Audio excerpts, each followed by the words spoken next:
Deep dives and blue skies. Welcome back to Talking Blue with Nick, the best Dodgers analytical podcast that you can find.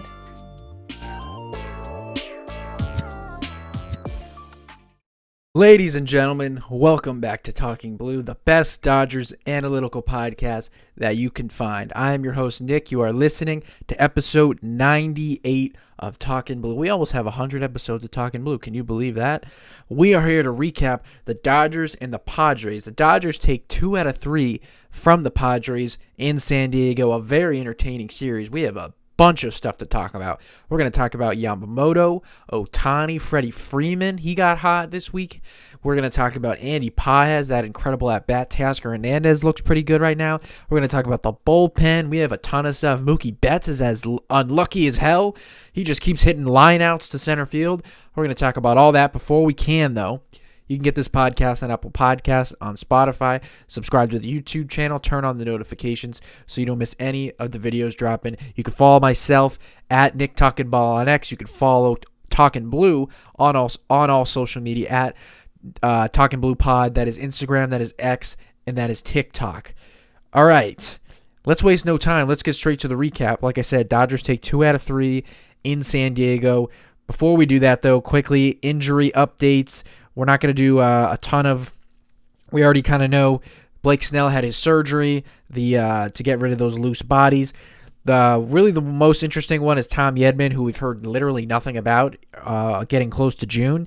He is set to take live at bats. So this is one of those like updates that are really nothing. He is close to taking live at bats, which would then put him close to a rehab assignment. So he's not really close to returning, but maybe by like the end of June, we could see Tom Yedman.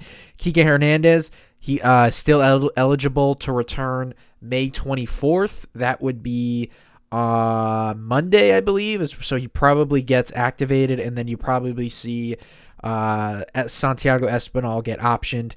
No really new updates on Glasnow. So actually, that's my fault. There is an update on Glasnow, and it's not really a good one. He was throwing, which I guess throwing is just like light throwing, flat ground throwing, no bullpen stuff, and his back kind of flared up on him again, so he's kind of shut down right now. That actually sucks. That kind of takes it from like this was probably a minor injury, out for 2 to 3 weeks, till now we don't really know. Again, I still would think it's June. You know, it still doesn't sound like it's the worst injury. It's just really back spasms. But obviously, when he was ramping back up, felt something in his back, so they kind of have to put a pause on all that stuff. That sucks. Okay, let's just get to these games. Game 1, Monday night, Yoshinobu Yamamoto takes the mound against Michael King. This is pretty quick. In the bottom of the first, Miguel Andujar, a 2-strike home run off of Yamamoto. He gets a splitter right down the middle, parks it into the left field seats to put the Padres up 1-0. Michael King would get through 7 innings pitched, allow no earned runs. Yamamoto would get through 7 innings pitched, 1 earned run, which was the home run. Jason Adam in the 8th, and then Mason Miller in the 9th. The Dodgers lose. Stinker. They lose 1-0 to open the series. This game absolutely sucked. The Dodgers got 4 hits, they had 5 hits. The Padres had 4. Dodgers could not get the final hit with runners in scoring position. Basically, if you haven't watched the Padres all year, if you would like a update on the Padres, I have another podcast called Baseball Mondays where I recap a lot of things that go on in Major League Baseball. So if you'd like to know some stuff about the Padres, you can go over to my channel and watch that. But the Padres, basically this year, have been good at one thing. That is holding a lead late in the game and nailing down the win. They don't really hit much. They don't hit for any power. They don't really even have great starting pitching. What they have is an elite back end of the bullpen. Mason Miller, Jeremiah Estrada, Jason Adam. They have other guys back there as well. Adrian Morejon, a lot of other guys. They have a very deep pen. Basically, if you're going up against the Padres, once they have the lead after 5-6 innings, your hopes of coming back into the game are cut down to almost zero. So Let's start with Yamamoto, and then I'll just talk about like a couple little things that happened throughout the game. But Yamamoto was fantastic. A nice bounce back start from a week ago when he pitched not so great against the Giants in LA. Let me give you his final line. He goes 7 innings pitched, 3 hits, 1 earned run, which was on that home run, 2 walks, 8 strikeouts. He brought the swing and miss to San Diego. He had 15 whiffs, I should say, 8 strikeouts. So he was striking out the Padres. It was a pretty good game. He threw 107 pitches, so he did go deep into the game. At this point, Yamamoto is kind of like the most built-up Dodger and will go the deepest in terms of his pitch count. Dave Roberts really trusts him to go north of 100 pitches. All right, he had 7 whiffs on the splitter. The splitter looked very good in this game. Even though he did give up the 1 home run against Andujar, the splitter had kind of struggled as of late if you went back to that Giants series. And he gave up the home run to Andujar, but after that, the splitter looked much better. There was a couple of some really filthy ones that he threw to some left-handed hitters, was able to get some chase on that pitch, like I said, 7 whiffs, and he really brought the whole kitchen sink. 3 whiffs on his four-seam fastball, 7 on the splitter, 1 on a sinker, 2 on the cutter, 1 curveball, 1 slider. So he threw the full kitchen sink 6-pitch mix at the Padres, and he looked very good. Yamamoto on the year, ERA of 3.32. He has begun to increase the swing and miss and the strikeouts early on, and we're still very early on as we are still only getting into late May, but Yamamoto early on in the year was not getting a ton of swing and miss and strikeouts. Those numbers, the swing and miss, the K numbers look a lot better. His first 4 starts of the year, he had a 22.1% K rate. That's a little bit below league average. His last 5 starts, he has a 27.8% K rate. So the closer you get to 30%, that is a very good K rate. The average strikeout rate for pitchers is like 24%, I believe. So he's above league average, 28% K rate.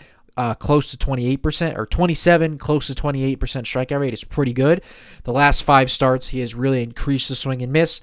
The next point of focus for Yamamoto to kind of, turn around and improve is his fastball numbers, and then but really his keeping the ball on the ground. So in 2025, Yamamoto had a 53.7% ground ball rate. Right now in 2026, it's only 42.8%. All right. And his pull air percentage, so the amount of fly balls he gives up to the pull side, 12.1% in 2025. That is very low. That means he gave up barely any fly balls to the pull side.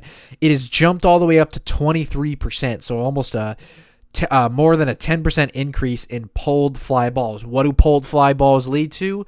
Home runs, of course. Like we saw in the Giants series, they gave up 2 home runs to Eric Haas, the backup catcher, and then I think someone else got him for a dinger.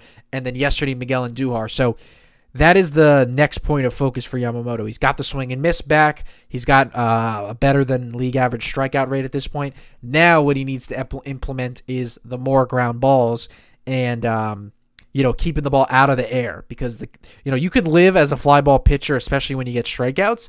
But the better way to go about it is keeping the ball on the ground. Obviously, you limit the slug.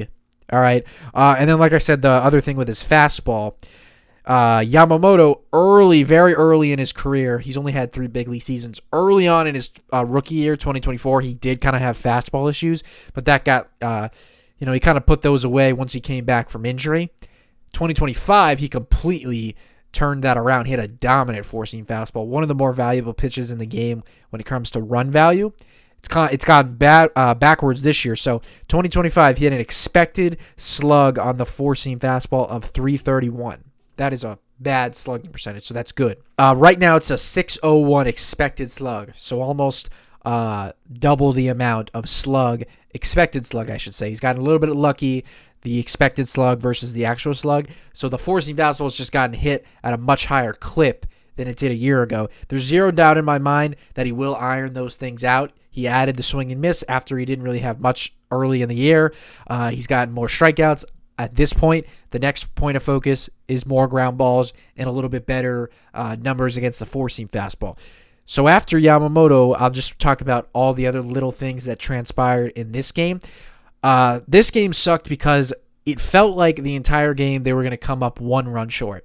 Again, going into the game, you kind of know that the Padres have a filthy back end of the bullpen. When they were not doing anything against Michael King the first couple innings, I just remember thinking to myself, this has the feeling of a one-run loss, a 1-0 loss, or maybe the Dodgers score one and then the Padres score again. It felt like a one-run loss all night, and like even when they had runners on base, it was like, I don't feel like they're going to come up with this big hit, and it just, that was the thing that kept running through my mind the entire night. It feels like a one-run loss. Feels like we're going to come up just short. Couldn't get any hits with runners in scoring position. The at-bats did feel like they got better later in the game. They did have a couple of at-bats with runners in scoring position where they hit the ball hard. There was one inning, it was either the 6th or the 7th inning when Michael King was on the mound. Runner on base. Max Muncy crushed a baseball to dead center, hit it like 106 off the bat, dead center. I was thinking, oh, that's for sure over Merrill's head. Might even hit off the wall or get out, and he ended up catching the ball like right before the track. There was a couple more. Mookie Betts hitting a grounding out. Kyle Tucker hitting a hard ground ball to first base that almost got through. Like, there were some hard hit balls and kind of some unluckiness. But and then on top of that, Michael King was very good, who is very good. So, you know, it's not uncommon that like you could get dominated by Michael King and just say, hey, we got beat by a good pitcher. And then Mason Miller, obviously, if you watch this game, Miller started off the 9th inning with 0 command. He walked Freddie Freeman on 5 pitches, walked Kyle Tucker, I think, on 4 pitches. So, like, the way the Dodger at-bats were looking going into that 9th inning, Mason Miller coming on the mound, I'm like, all right, this is game over because nobody hits Mason Miller. He is literally pound for pound the best pitcher in the sport.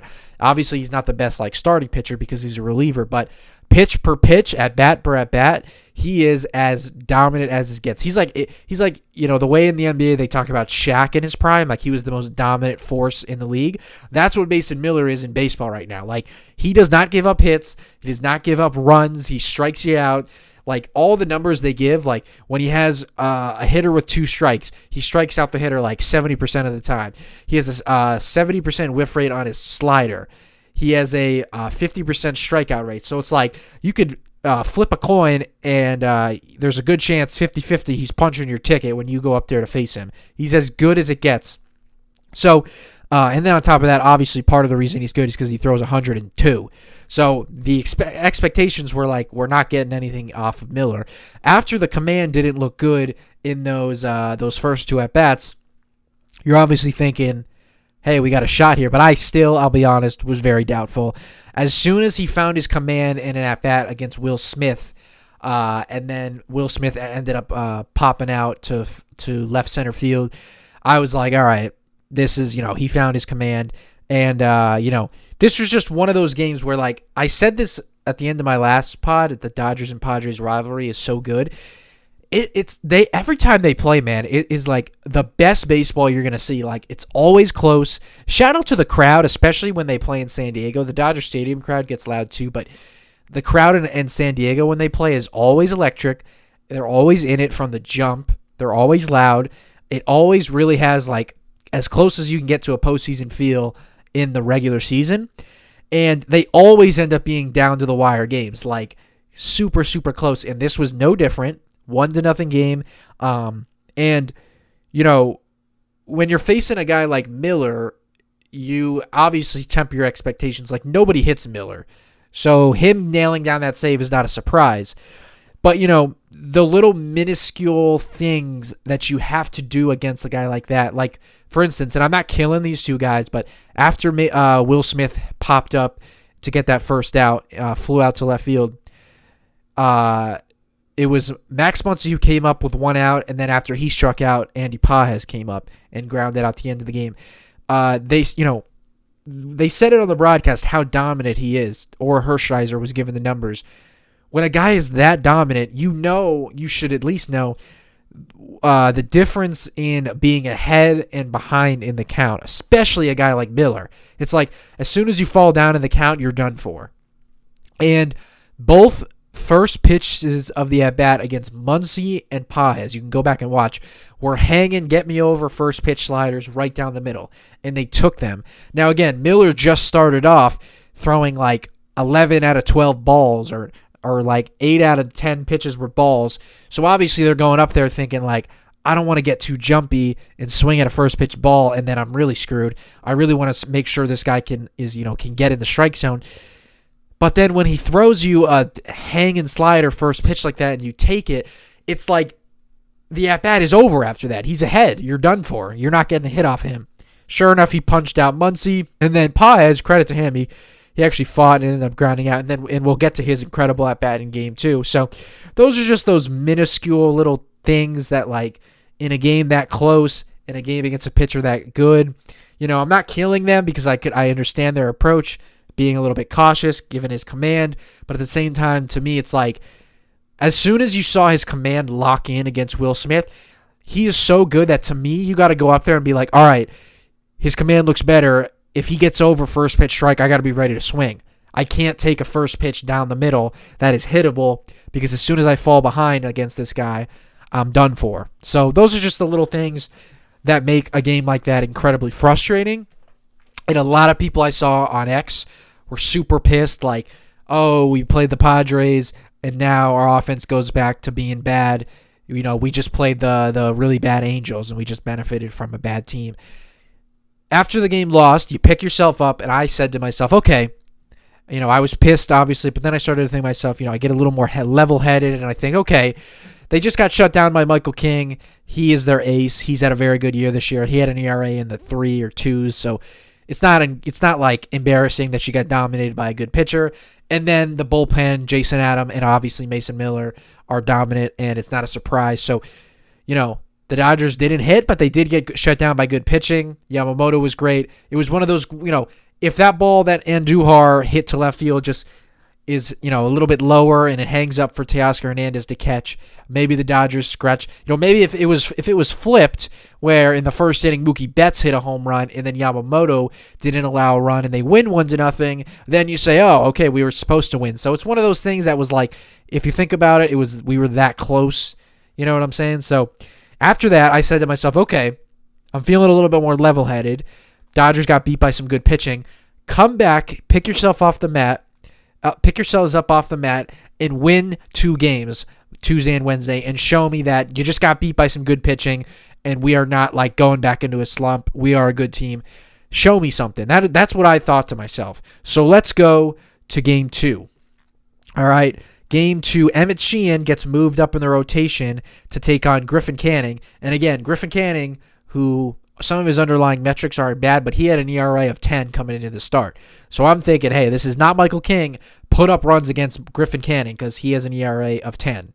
All right, so in the top of the first inning, the Dodgers get on the lead thanks to a 2-run shot from Freddie Freeman, his 5th home run of the year. That's a great sign. 2-0 Dodgers. This was not a great sign in the bottom of the first. Manny Machado, he takes Emmett Sheehan deep, a 2-run homer of his own to tie the game up 2-2. Third inning, Miguel Andujar, who's killing the Dodgers up until this point in the series, his 2nd home run of the series. It's also a 2-run homer, also off of Emmett Sheehan, out to left field to double the Padres' runs, 4-2 Padres. To the 5th inning we go. Shohei Ohtani, an RBI ground out. Teoscar Hernandez comes in to score. It's a 4-3 game.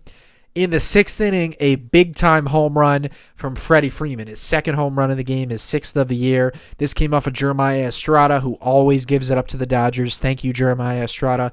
It's a tie game, 4-4. We go all the way to the 9th inning. Of course, this was the moment of the series and of this game.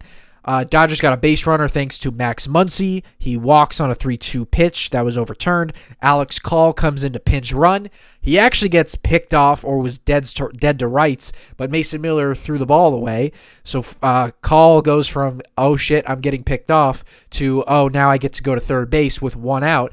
Andy Páez comes up to bat, and he has one job to do: hit the ball into the outfield and get a run across. He battles through a 9-pitch at-bat from the most dominant pitcher in the game, a fly ball to right field. Alex Call comes in on the sac fly. The Dodgers take the lead. Will Klein comes in for the 9th inning. Yes, Will Klein, to nail down his first career save, and the Dodgers get the win. They bounce back to even up the series. rubber match Wednesday night. Dodgers win by a score of 5-4. Emmett Sheehan goes 4 innings pitched. Edgardo Henriquez 1.1. Alex Vesia for 2/3. Blake Trinan for 2/3. Tanner Scott for 1 1/3. And then Will Klein, like I said, got the save. He pitches 1 inning. Let's quickly talk about Emmett Sheehan. He was not very good in this game. It was obviously a bad start. His final line.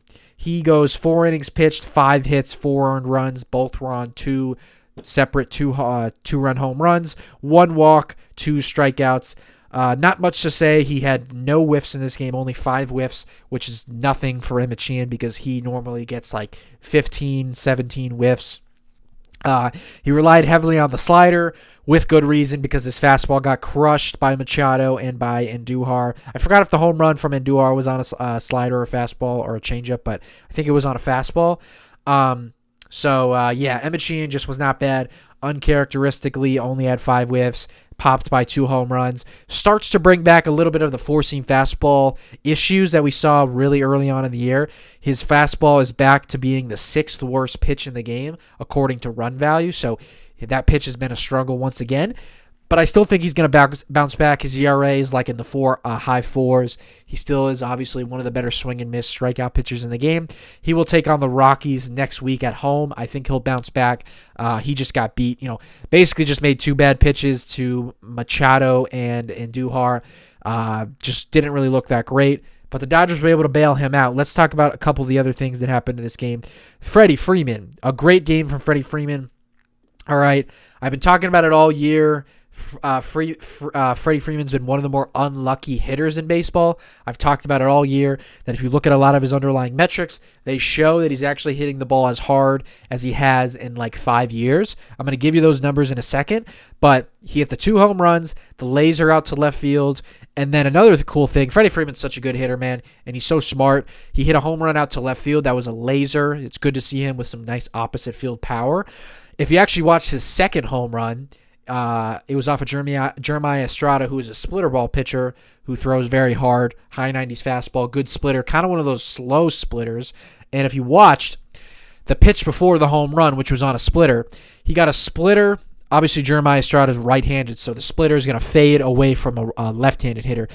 He left a splitter kind of in, so it kind of started at Freddie Freeman, and then because it has that arm side fade, it kind of drifted to the right and just caught the edge of the inside part of the strike zone to Freddie Freeman.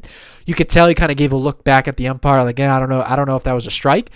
Estrada proceeded to throw the exact same pitch that kind of started at Freddie Freeman. He stays in there, sticks his nose in there as a left-handed hitter, stays, keeps the front side closed, drops the head of the bat on that exact same splitter, and then golfs it out to right field. It was actually a bomb.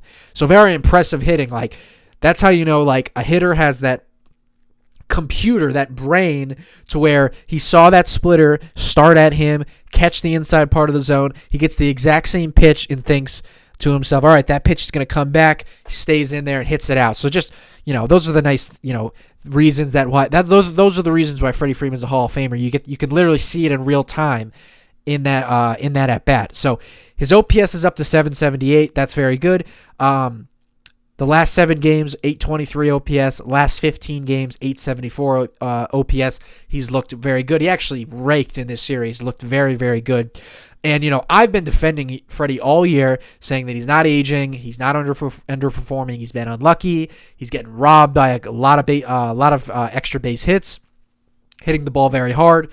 The one thing with Freddie Freeman, and shout out to Oral Hershiser because he gave this number on the broadcast. I forgot the number, but it was on balls out of the strike zone, Freddie Freeman's hitting under 100, and then on pitches in the strike zone, he's hitting 400, which obviously is no crap. Any hitter is going to have more success in the strike zone because it's easier to hit pitches and hit strikes in the zone as opposed to hitting pitches out of the zone where you have to reach, go upstairs, go downstairs. That makes sense. That's not a surprise.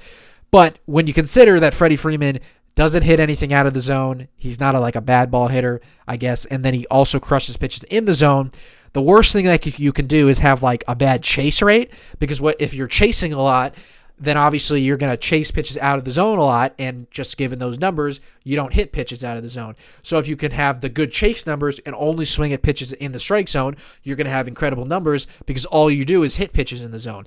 And his chase numbers aren't necessarily too great. It's like league average chase rate. And Freddie Freeman is definitely one of those guys that, like, for the most part, is like pretty aggressive hitter. He's not really like going to walk a ton. And so there was a couple at bats where like he'll chase a slider down, chase a changeup away, chase a heater up. And that's just, as soon as Earl Hershiser said that, I kind of had that thinking to myself, like, well, Freddie, we need you to swing at strikes, because when you swing at strikes, you're one of the better hitters in the game. When you don't swing at strikes, you are horrible. But obviously that's, if I said that to Freddie Freeman, he would be like, hey man, no crap. What do you think I'm trying to do? So that's not really like breaking any news, but it just shows that's the best way to hit is to swing at pitches in the strike zone. I wanted to give you these underlying metrics. I'm going to do this with Mookie bets later that show why I think Freddie Freeman, why I've been on this train all year that, like, his numbers are going to get better. He's going to bust out. He's been hitting the ball hard. All right.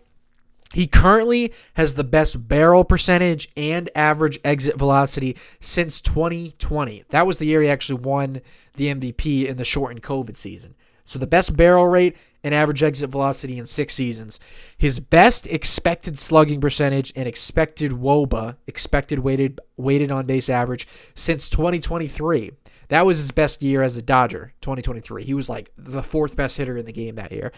And his best hard hit rate since 2022, which was his first year as a Dodger.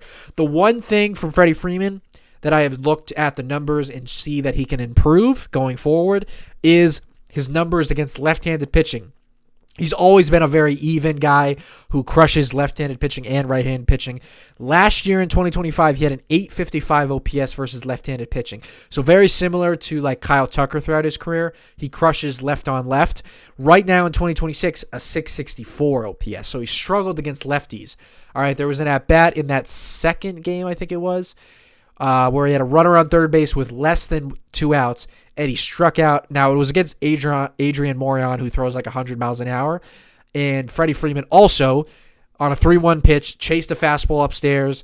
That was a ball, and then he got blown away by 100 miles an hour. Obviously, it's 100 from the left side, so I understand that's very difficult, but he's got to get back to being just better against left-handed pitching, and which I think he will, because he's always been great against lefties. And then the last thing before we get to the third game, Andy Paez. What an incredible at-bat of the year so far for the Dodgers, and it's a good chance that's going to be the at-bat of the year all year for the Dodgers. 9-pitch at-bat against Mason Miller. It was obviously only a sac fly.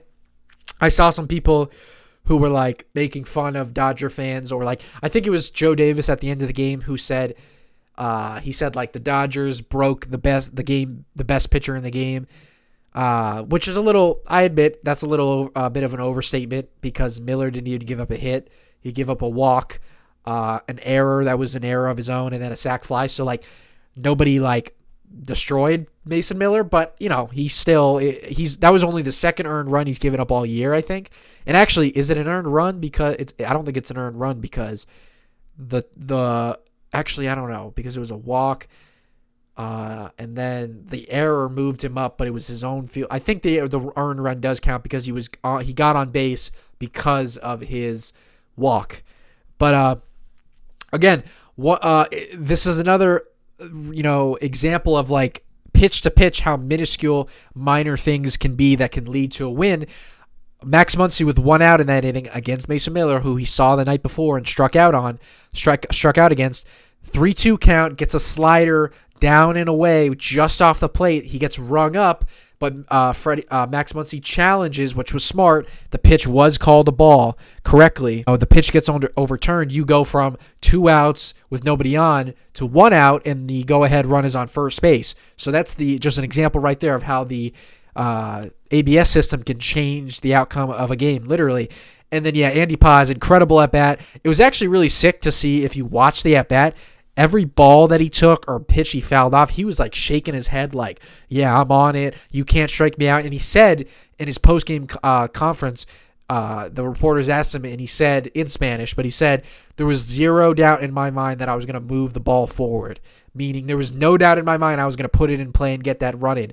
And it was just funny because there was a couple times he fouled the ball off, and he was shaking his head, looking out at Mason Miller, like, nah, you can't strike me out. You can't get me out. And I was thinking to myself, like, oh my God, please don't strike out, because Miller's probably going to, like, scream in your face because, like, you're kind of, like, talking crap, but just ultimate dog, Andy Paez, ultimate just, dog of an at-bat, and just crazy at-bat, crazy ending, great game, great bounce-back game. Dodgers showed a lot, and we will go to Game 3, the rubber mats, Shohei Ohtani taking on Randy Vasquez. All right, in the top of the first inning, the starting pitcher of the Dodgers, who is in the lineup today, Shohei Ohtani, first time in about a month, I believe, that he gets the start and is in the lineup on the same day. First at bat of the game, first pitch of the game, he parks one into right center field just over the glove of Jackson Merrill into that little fan section in right center field. His 8th home run of the year. Shohei Ohtani makes it 1-0. He gives himself a lead. In the second inning, a sac fly from Teoscar Hernandez brings in Max Muncy to make it 2-0. Later on in the 5th inning, Kyle Tucker, he singles into right field. That makes it 3-0 Dodgers. Then in the 9th inning, Teoscar Hernandez, his second RBI of the game, a solo shot to left field. This ball was absolutely launched into the second deck. We're going to talk about Teoscar because he's been great in the month of May. His 6th home run of the year. And the Dodgers win a very easy, quiet 4-0 game to complete the series win. They get their 31st victory of the year, put some distance between themselves and the Padres. Start off the season series between the Padres nice with a 2-1 series win. All right, let's get to Shohei. We get to talk a lot of Shohei because he pitched and hit very good in this game. Let me give you his final line. 5 innings pitched. Let me give you all the guys who pitched in this game. 5 innings from Shohei, 1 inning from Edgardo Henriquez, 1 inning from Blake Trinan, 1 inning from Kyle Hurt, and 1 inning from Will Klein. We're going to talk about all those relievers because the Dodgers bullpen has been nasty. And let's get to Shohei. Now, this was not Shohei's best start, and he was not particularly dominant by his standards, but it just shows how elite this guy is right now, how dominant he is, how locked in he is on the mound right now, that even without his best command, if you really watched earlier in this game, he did not have his best fastball command. He even mixed in some sinkers because I think he didn't have his great fastball command. He still gutted through 5 innings pitched, only allowed 3 hits, didn't allow an earned run. He had 2 walks, only had 4 strikeouts. He lowers his ERA to .73, a sub-1 ERA from Shohei Ohtani. He only had 10 whiffs in the game, so like I said, didn't necessarily have his best dominant pinpoint command, his best stuff. Fastball was sitting 96.5, which is a tad down from where he is in the season. And he actually threw more sweepers than fastballs. That is something we haven't seen this year from Shohei. His fastball is still the most valuable fastball in the game according to run value, so he throws it a lot. And he pretty much throws a lot of 4-seam fastballs and sweepers. That's really been the one surprise to me from Shohei. I thought he was going to ramp up the splitter usage a lot this year. He really has not. He really sits like over 60% fastball sweeper usage for the entire game. And then the other pitches, splitters and curveballs, he'll mix in. He really right now is just sitting those 2 best pitches. There is a reason that he is doing that because his fastball is the number 1 4-seam fastball in all of Major League Baseball right now, according to run value. It has a 183 batting average against. And then his sweeper is the best sweeper in the game, according to run value, a 93 batting average against, under 100. And it has the 8th highest whiff rate among all sweepers. So he literally has 2 of the best pitches in the game when it comes to that 4-seamer and that sweeper. All right, a very gutty performance, was able to get a couple strikeouts, and really pitched out of 2 jams in the 4th and 5th inning. 4th inning, I think he had runners on 1st and 2nd, 1 out, was able to get a couple flyouts. And then in the 5th inning, he actually had it was either bases loaded with 1 out or 2nd and 3rd with 1 out, and then he allowed a walk. but he ended up getting a double play from Fernando Tatis, who just cannot hit the ball in the air right now. Sorry, Fernando. He grounds into a double play to get out of the inning for Shohei. He was so hyped coming off the mound. I love Shohei is such a composed, quiet guy who even is like a friendly, smiley guy on the mound, or when he's out there, like he is like he always. One thing Shohei does, if you've never paid attention, he always salutes the opposing manager his first at bat. Like he goes up there and he tips his cap to the opposing manager. I think that's just a Japanese thing that he does, like pay your respects. Anytime he fouls the ball off, he's like worried that he killed someone. He is such a friendly guy that it's so cool when you see him on the mound get out of a big inning and he gives you that emotion, yelling at the dugout, firing up the boys, getting out of a big jam. And this wasn't even after a strikeout. It was thanks to a double play, thanks to his career high ground ball rate that he has this year. We'll get to that in a second. But got out of 2 jams, gutted his way through 5 shutout innings. He is the 7th hardest throwing starting pitcher in the sport, so he throws super hard. Another reason why his fastball is very good. The sweeper is absolutely electric. He also is one of 3 pitchers in the game that qualify that have not given up a hit on a curveball. So his curveball has a 0 batting average against, just to go along with that nasty 4-seam sweeper combination. He leads Major League Baseball with a .79 ERA. He doesn't qualify with the innings right now. So if you went to Major League Baseball leaders, you wouldn't see his name. But if you just lowered the qualifications to like 40 innings pitched, you would see his name. He leads baseball with a .79 ERA. He is 3rd in expected ERA. He is 11th in strikeout rate, 6th in whiff percentage, 3rd in batting average against, 6th in barrel percentage, and he's 9th in ground ball percentage. One of the biggest surprise of Shohei this year. He's never been a huge ground ball pitcher. 52.3% ground ball rate is by far a career high for him. Again, thanks to that the ground ball that he got in that 5th inning, he was able to not allow an earned run in this game. So another reason why Shohei's been super dominant. He's got the strikeouts, he's got the whiffs, he's got the nasty 4-seamer sweeper combination, and he has implemented more ground balls. Now, let's get to Ohtani, the hitter. Ever since Shohei got back-to-back days off in the lineup. So about a week ago, he pitched, I think it was Thursday against the Giants. He pitched in that game, was not in the lineup, and then, it was Wednesday that he pitched, and he was not in the lineup, and then Thursday he was given the day off, did not play at all. Ever since that game, ever since those days off, he is hitting .478 batting average. He's heating up at the plate, and he is starting to look a lot like himself. 1514 OPS in his last 7 games, 931 OPS in his last 15 games. So he's raking as of late, and the slugging percentage is the most important thing, because that was really the one thing from Shohei's game that's been kind of diminished this year, why his numbers have dropped off, because he's still getting on base. Batting average is slightly down, but the on base is still, was up around 400. Now it's around 390. Now it's over 400. But he hasn't had that high 500s, low 600 slugs that we're accustomed to.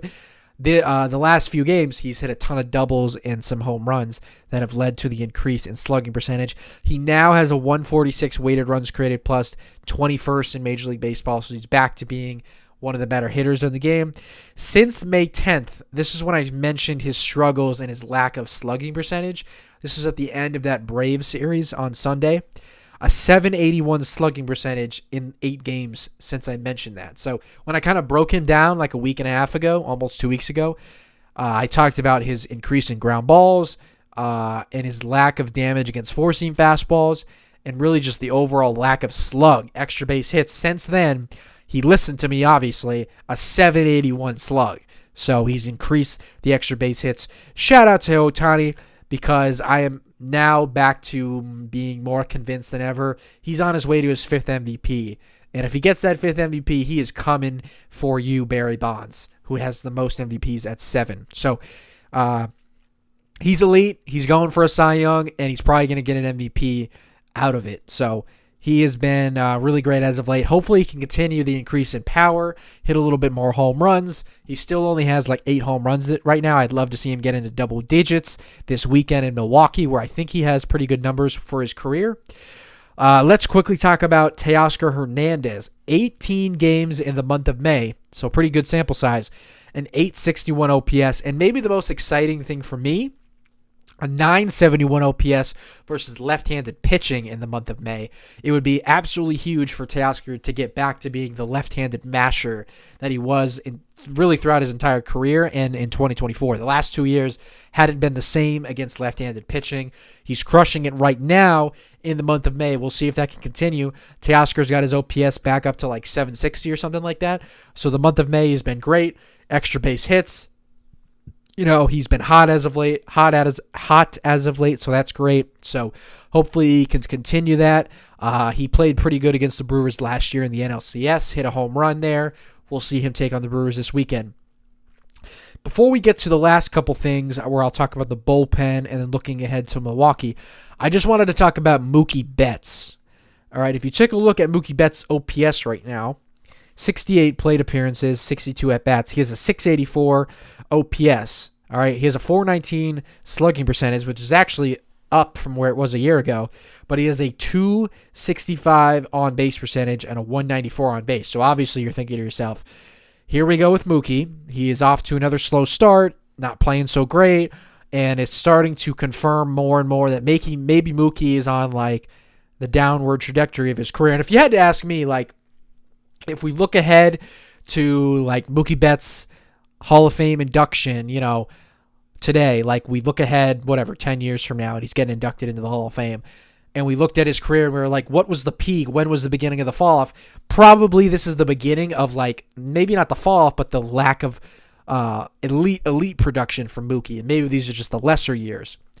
Maybe some people think he's falling off, but I'm here to say I do not think he has. I told you why I believed in Freddie Freeman with the underlying metrics, and I am here to give you more underlying metrics with Mookie Betts. If you've actually watched his at-bats pretty much ever since the beginning of the Angels series a week ago, he has so many hard hit balls that were made into outs. It's actually laughable. Like, there almost is like 10 at-bats where he's like crushed the ball in the air, line drive, even a couple hard hit balls on the ground that were able to be turned into outs. All right, his average exit velocity in the series between the Padres was 93.1. And just for context, all right, because maybe you think, oh, maybe that's not really that much. That's the same average exit velocity of Shohei Ohtani, all right, for the year. Now, I understand it's just one series, but it just shows that averaging 93 miles an hour for exit velocity does show he was hitting the ball hard the entirety of the series. All right. He just kept hitting into hard hit outs. All right. So I just wanted to give these numbers. All right. We obviously know 2024, that was the last time Mookie was like still elite. He had an 863 OPS, even though he had injured season, broke his hand that year on a hit by pitch. He had a 732 OPS a year ago. He was basically league average. Right now it's at 684. But I wanted to give these numbers. I put this out on my X. You might have saw if you follow me on X, comparing his numbers, his underlying numbers from a year ago. So his barrel rate in 2025 was 5.5. Right now it is 9.8. So he's almost doubled his barrel rate, almost up from 5.5, almost up to 10. So he's getting a lot more barrels. That's a great sign. His average exit velocity, 89.1. 2025, it's 91.4 right now. So his his exit velocity on average is higher than it was a year ago. His expected batting average, so based on the quality of contact, 267 last year. It's 281 right now. His expected slug, these are the more important numbers, 422 last year. Right now it's at 471. So an increase in expected slug. His expected WOBA, his expected weighted on base average, another very good analytical number. 330 a year ago. Right now it's at 354. So expected weighted on base average is improved. And then finally his hard hit rate. So how often on average is he hitting the ball hard? 35.8 a year ago. Right now it's at 39.2. So every single one of those underlying metrics show that he's hitting the ball harder and he's been better than he was a year ago. He has just been unlucky. If you took a look at his Baseball Savant page right now, which currently is not like, I forget the word, but like he hasn't qualified for enough plate appearances, so it doesn't show he hasn't qualified enough yet. But if you look at his page, it's all red, which is good. All right, his expected WOBA, expected batting average, expected slug, barrel rate, hard hit rate, and then on top of that, his contact numbers, squared up percentage, chase percentage, whiff rate, strikeout rate. He's not striking out, not swinging and missing, not chasing. He's hitting the ball way harder than he was a year ago, but somehow he has a horrible OPS. The one thing that he hasn't really done this year is walked like he normally has. He's always been a guy who walks because he has great plate discipline, and when he was in his prime and at the peak of his powers, pitchers would obviously pitch around him, so he's always walked. If you've watched his at-bat, I said this in my last podcast, he's been controlling the strike zone great, not chasing a ton. He's been, even like those difficult sliders just off the plate and the sinkers, and he's been taking those pitches. His at-bats look great. He's hitting the ball hard. I think he's getting very unlucky. He's had a couple of great plays made on him. There was a couple plays in this series, Xander Bogaerts and Fernando Tatis, and then there was one ball hit in the gap that Gavin Sheets, of all people, who's like a first baseman DH in left field, ran a ball down in the gap. A couple balls hit out to Jackson Merrill that were just hit right at him. I think Mookie's going to break out. I think at some point the luck always evens out, and if he can continue this hard hit rate and these barrel rates, average exit velocity, with the great contact numbers, we're going to see a breakout for Mookie Betts. I believe in him. I think he's going to turn it around. I actually don't even think he's hitting bad, so I'm not even going to say turn it around. I think he's going to get better fortunate luck, and he's going to look a lot better. And a lot of people right now who probably think like, Mookie's not really hitting the ball that great, and he looks like he's falling off. You're going to see, just like you see with Freddie Freeman, just like you see with Freeman, you're going to see the same thing with Mookie in a couple days. Don't be surprised if it starts this weekend in Milwaukee, and then they'll take on the Rockies next week in LA back at home. Then the last thing to talk about from this series, the bullpen. The Dodgers bullpen is quickly becoming a strength of this team. Everybody loves to talk about the Padres. The Dodgers have an even elite bullpen, at least as a whole. Maybe they don't have the high-end talent of Mason Miller, Jason Adam, Jeremiah Estrada, Adriano Morejon. They even have that guy, Bradley Rodriguez, I think, who throws 100. So, they have a ton of guys who are very good. But in this series, the Dodger bullpen, 9 innings pitched, 4 hits, 0 earned runs, a fat goose egg, 3 walks, 8 strikeouts. So they were very good after Yamamoto covering for a short start from Mehmet Sheehan. And then also after Shohei Ohtani only went 5 innings pitched. And I say only because the Dodgers starting pitching has created the standard of going deep into the game. And I'll get into that in a little bit, but they are third in Major League Baseball in ERA among all bullpens, third in strikeout rate, second in batting average against. Maybe the most important stat, the least amount of innings pitched of all bullpens. So what does that mean? They've been least used, the least used bullpen in the game right now. Why is that important, you might ask? Because so many times in Major League Baseball, when a team is forced to go to the pen a lot, the starting rotation is not going deep, and the pen is often heavily used. That comes back to bite you later in the year and in the postseason, because that being used that often wears on a pen. You want to keep them as fresh as you possibly can going into the postseason. And what's crazy? Exactly 1 year ago, all right, so May 21st, 2025, the Dodgers had the most used pen in baseball. The most innings pitched out of the bullpen was from the Dodgers. Right now, they have completely flipped that. They have the least amount of innings pitched out of the bullpen. That is massive, man. I can't emphasize how important that is to not overuse the bullpen throughout the year. Because when the postseason comes around and you're going to use that bullpen, maybe not the Dodgers because they love their starting rotation, but when you need to implement guys and get outs, you don't want guys that are like, they had to pitch so many innings throughout the year and they're tired and blah, blah, blah. They're fresh. That's massive, man. That is so – that's going to – if they can continue that, that's going to be one of the biggest successful things of their season, honestly.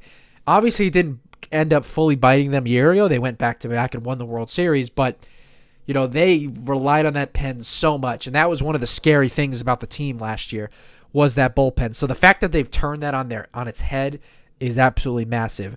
All right, I just wanted to give some of these guys some credit, man. Kyle Hurt, who got called up in like April or something like that. Kyle Hurt, former starter turned reliever, a ton of injuries throughout his career. Man, he is quickly becoming one of the Dodgers' high leverage guys. He has a 0.64 ERA, a .64 ERA, sub 1 with a 32.7% strikeout rate. Fastball changeup guy, which is interesting. I don't love that combination I don't love that in general when you're just a fastball changeup guy. I especially don't love it as a relief pitcher. I prefer a guy to have some kind of slider breaking ball, but it's working out for Kyle Hurt because first of all, he throws that fastball a ton. He throws it like over 60% of the time, which is very uncommon nowadays.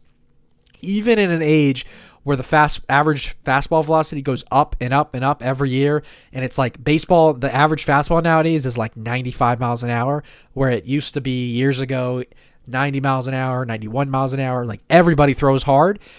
Even though that's the case, there's less and less fastball usage. Major League Baseball has guys, for whatever reason, everyone spins the ball more. You see higher usage of breaking balls, lesser usage of fastballs. Not Kyle Hurt. He's relying on ripping that four-seam fastball like 50, 60% of the time. And he has the third highest swing and miss four-seam fastball in the game. The highest whiff rate. All right, the highest whiff rates on a four-seamer in the game goes Jacob Misiorowski 1, Mason Miller 2, Kyle Hurt 3. He gets a ton of whiffs on the four-seam fastball. He also has a very good changeup. All right, so he is looking like a true potential high-leverage guy for the Dodgers. We'll see how the season progresses, but I really like what Kyle Hurt's doing right now. Tanner Scott, he's got a 1.37 ERA with a 28.6% whiff rate.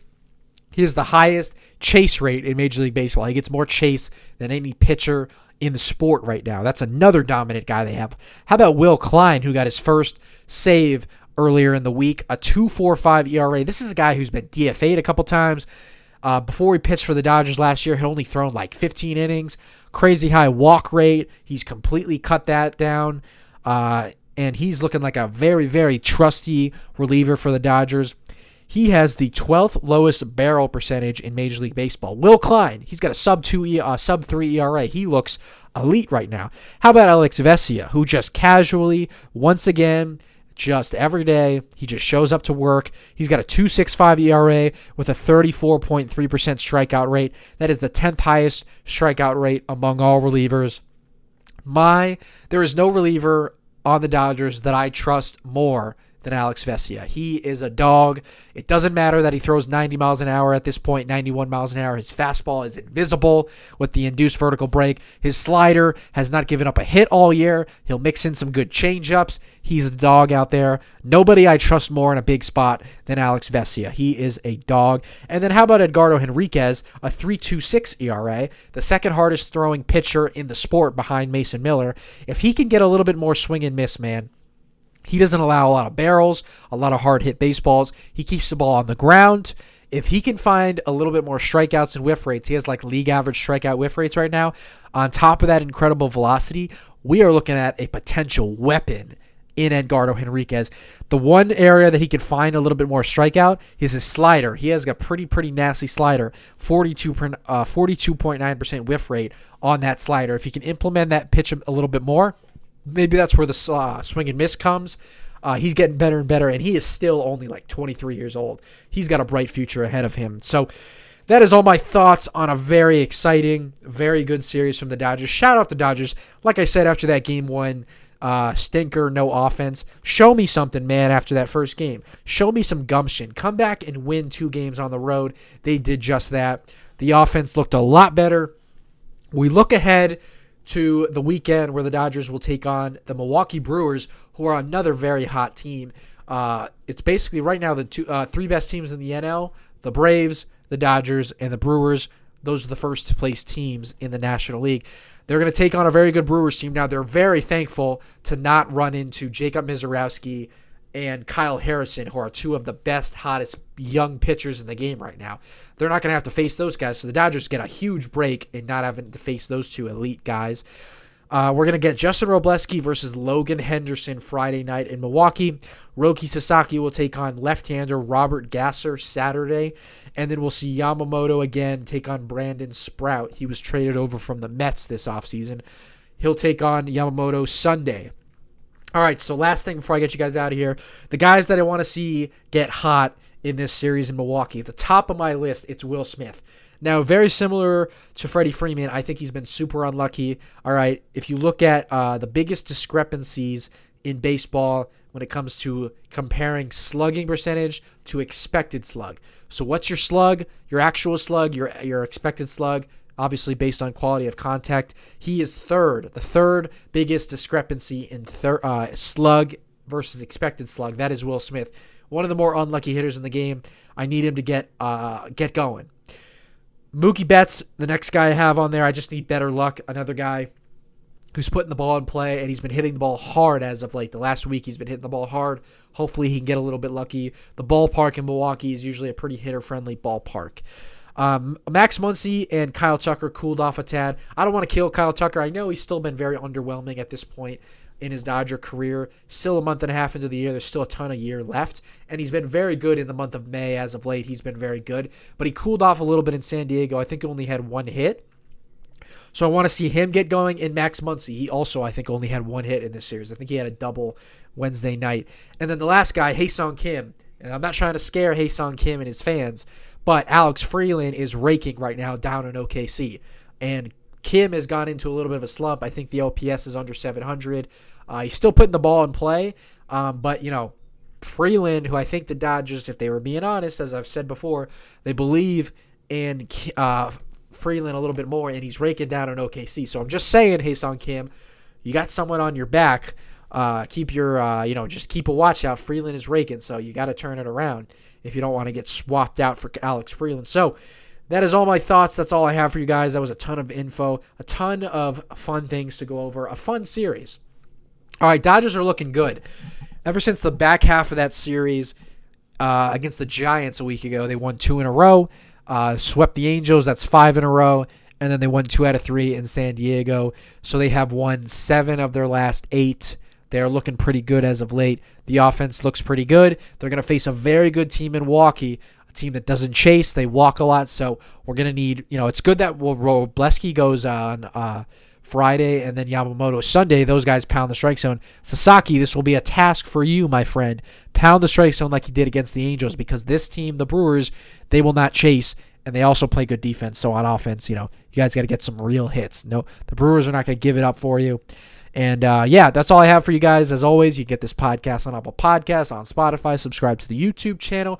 Turn on the notifications so you don't miss any of the videos dropping. You can follow us on all social media at Talking Blue Pod. You can follow myself at Nick Talking Ball on X. Thank you guys so much for listening. I will see you guys Sunday to recap the Dodgers and the Brewers. Have a great night, everybody.